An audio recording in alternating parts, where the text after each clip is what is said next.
Okay, I am very glad this afternoon for being one of the people that have been assembled here to be interrogated with our media personnel, Mr. Justin Mwangi.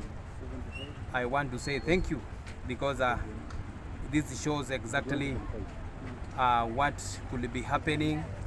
We could be able to get it. What we could be happening, we could be able to get it in an easy way as the way it is right now. What actually is hacking the country right now is the issue. First of all, I'm Charles Mwereza Aganda, the border rider. And I know, as a border rider, I remember when His Excellency the President was trying to fetch voters from us. He was saying that this government will be made by the borders and the mama mbogas. And that's why you see, and the nation at large, the border, we have not been able to cooperate mostly with this Gen Z, because even earlier we had been threatened that we should not participate in that because they are believing that this government is mama mboga and the border. But sincerely speaking, it is very obvious. When such a kind of thing comes, it affects all of us. It affects every citizen of this country, whether you are a border, whether you are a mama mboga, whether you are a whatever. But I want to say this. Financial bill, the way it has been supposed, I know it is in the second stage of reading, and then maybe tomorrow it will be in the third stage of reading. And I want to pass my message to the MPs. Remember, we, as down here, as the citizens of various parts of this country, we elected you to go to the parliament and present as well. We have put you there as our eye. Whenever we can't understand, is you to elaborate so that you can feed us with a very healthy stuff.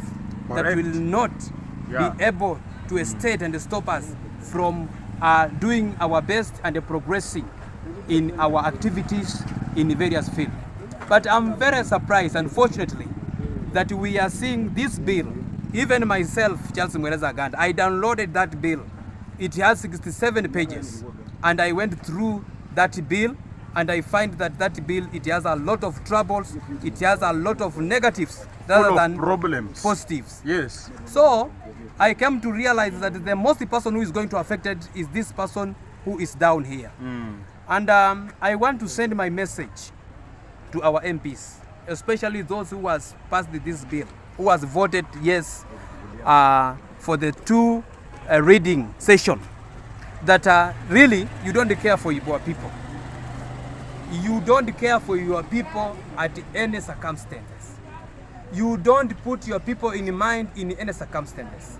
Rather than being gluttonious and trying to make things to work on your side rather than the people that have sent you there to work for them. I remember very well, when we were choosing you, you promised us so many things. We promised us the issue of the bursary, you promised us the issue of so many developments. But as up to now, we have seen a few development in progress.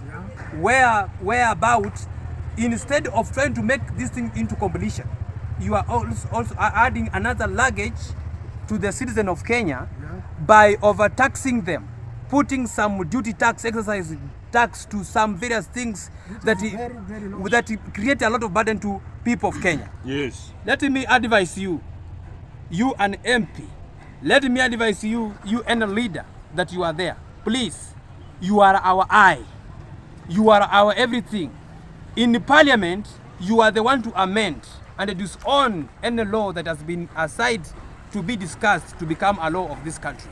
If you see these things cannot work for your citizen, why do you choose it to work? Why do you choose it to become a law so that you can benefit on your side? I want to congratulate my MP, Caleb Amisi.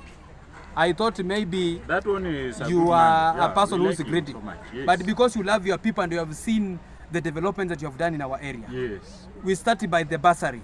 We have seen across the Saboti zone and across the Saboti constituency, some people have received their bursaries. They have continued with their education. They have created some chances of even joining some schools because of your bursary. We love that. And we want to appreciate for you taking a decision of trying to make sure that you are making that bill to be voted no. But as for few and as for many who has decided to do so, please, can you go back to the table? Try to analyze that something so that when it comes tomorrow, please, let us make that financial bill to fall down. Because unless some of the articles has been rectified. I saw a certain meeting from State House after the first reading. There was an exclusion of what we call these diapers. They removed the diapers. I don't know how they did it. They removed these sanitary towels. Yes, they did well. And I saw them talking about the assembling of some of the locomotive things, that's a motorbike, some of the spare parts, collecting spare parts from outside and then come to assemble in Kenya. So we don't know if this thing will be assembled in Kenya here as a motorbike. Is there any benefit that we are going to get as a border rider?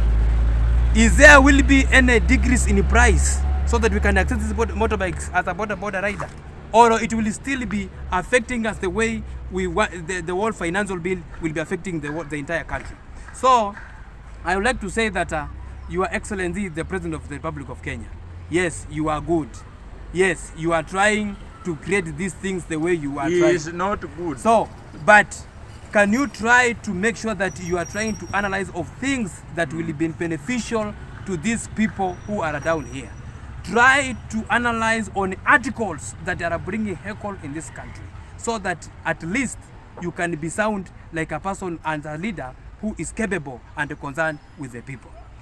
My message to the General Z, Gen Z, I know tomorrow is a big day. It's a big day for some of us. A good day. And some of us will be getting back to the streets. Yes.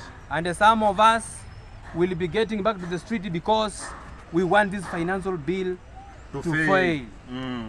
But this is what I want to say. Let us demonstrate peacefully because it is our democratic right. According to Chapter 4 of the Bill of Rights of this country, Constitution of this country, that was revived in 2010.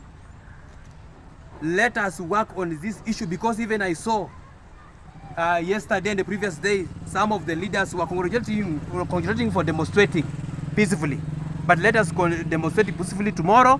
But what I know, this financial bill will not pass because all Kenyans have waked up and they have realized that this thing is not good and will not be beneficial to them. And as a matter of fact, Your Excellency, wakati ulikuwa unafanya kampeni wewe mwenyewe ulisema ya kwamba Kenya wajinga waliisha. Ulisema vizuri kabisa, Kenya hii wajinga waliisha. Kabisa. Na ni kweli wajinga waliisha. Kabisa. Na ndio unaona watu wameamuka. Yes. Wanasema kwamba wajinga waliisha. Yes. Ile mambo ambayo watu wanaenda kufanya mikataba huko, wanaenda kuweka mambo ya kusema ati wanapitisha miswada huko bila kuhusisha wananchi. As for now, you must know, Your Excellency, that saizi wajinga waliisha Kenya. Yeah. We are learning, we are reading, we are doing every necessary to make sure that we are going through all these articles. Such as that you hata mkienda kwa bunge mkianza kudiscuss nini hakuna kitu tutaficha. We shall be aware of that. Yes. So Mheshimiwa Rais, make sure that ile kitu ambayo ulisema kuhusu wa Kenya, it has sticked in their mind. Wajinga waliisha. Saizi ukiangalia generation ambayo iko saizi ni generation ambayo pia imesoma. Hawana ajira. Mheshimiwa Rais, nimesikia juzi umeenda sijui ni Japan ukicreate nafasi za kazi. Lakini kusema ukweli, why are these people demonstrating? Because hata hiyo kazi ikikuja, those people who will receive that, those people who will receive that work, or those people will get the chance to work abroad, they are few and they are relatives. Please, Your Excellency, wherever you are, if you will come across this thing, make sure that before even you force this thing to come to work, try to analyze of that articles that are trying to make and to freeze Kenyans not to be able to work very well and not to be able to work in a convenience and in a comfortable way in this country. Thank you.